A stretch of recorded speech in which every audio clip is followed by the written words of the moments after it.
Welcome to episode number 9 of the Employee Advocacy and Influence podcast. My name is Bradley Keenan and I'm the founder and CEO of the employee advocacy platform DSMN8.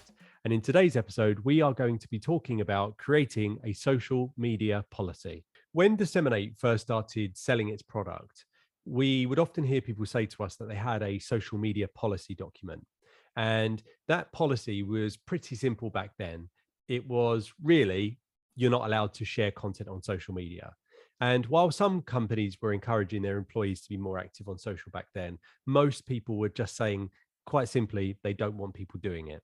As more companies are now encouraging their employees to be more active on social, there's the need to have a social media policy document.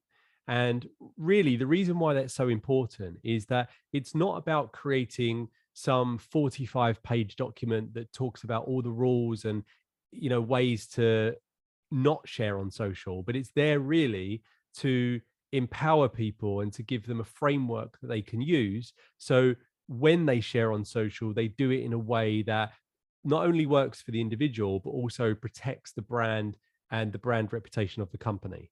A recent survey showed that 55% of employees have no idea of what their company social media policy is.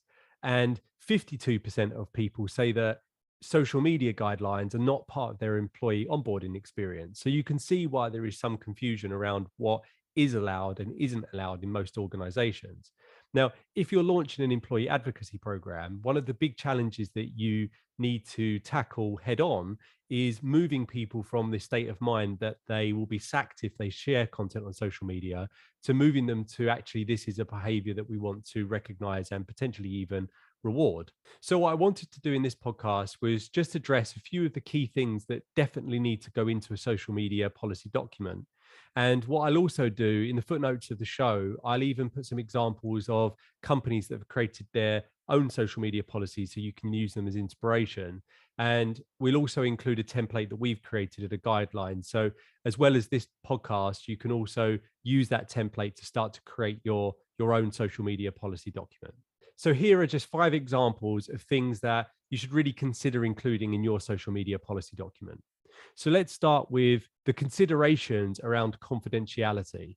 So an employee could create some really great employer generated content that they think is safe, but actually would create conflict for you in your own organization. So an example of that would be, let's say an employee is visiting a client's office and they have a really amazing lobby in their office and there's something that they consider to be social media worthy. So they take a picture of themselves inside the office and they post it onto LinkedIn.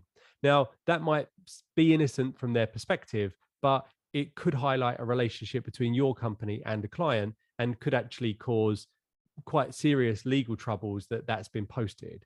So confidentiality around clients, but also highlighting confidentiality with coworkers, because unless somebody has permission to post an image or a video of one of their coworkers, they shouldn't necessarily be posting that onto LinkedIn. So confidentiality is probably the first consideration when you create your social media policy document. The next thing to include would be highlighting what the code of conduct would be on social. And the code of conduct could be things like the obvious things like bullying and negative content putting out there, things you're not allowed to say, language used, but also it can be how to respond to people when there is conflict. So often on social, when you post something, other people will use that post to essentially hijack your following by creating maybe a response that is contrary in some way. So it's something I get quite regularly, where I'll post something with an opinion around employee advocacy, and then someone will jump on and give me the exact opposite view because it helps them generate their own following.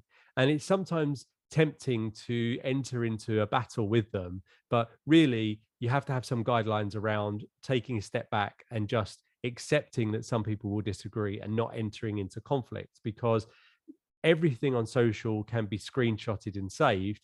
And if your employees are seen to be battling with, competitors or people have adverse opinions to them, then that doesn't represent good for your brand and is definitely something that you want to avoid. So as much as the social media policy is there to protect the brand, it should also be there to essentially serve the individual. So they have a support network. So when they want to become more active on social, they have the ability to do so, knowing that they have the support of the company that they work for. Something that's really valuable to add is having contact details for people in your organization where they can seek support from.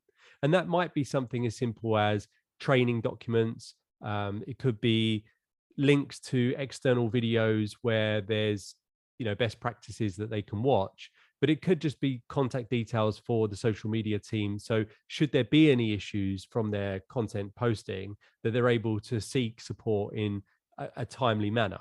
Clearly, the last thing that you want as a company is for an employee to post something and maybe they do attract some negative sentiment from the content they've posted and they don't know how to alert you as a social media team. So as well as the content that you share, you also want to make sure that people's profiles are set up in a way that reflects well on them and also the organization.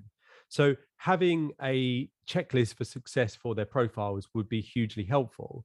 And that could be how to take a great profile picture.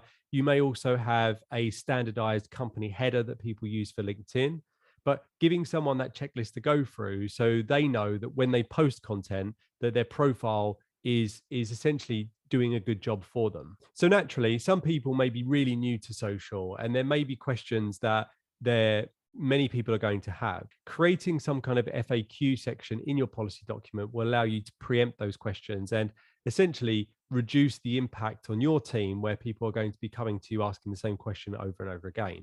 And as I said before, the idea of this isn't to create some huge document which is there to control people. The document really should be there to enable people to become more active on social and essentially become ambassadors for your company. So thank you for taking the time to listen to this episode of our podcast. As always, we'll add some additional resources to the footnotes of the show, and that will include the guideline document that I mentioned earlier that you can use our template to create your own policy document.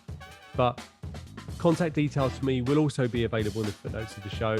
But as always, please feel free to get in touch with me on LinkedIn.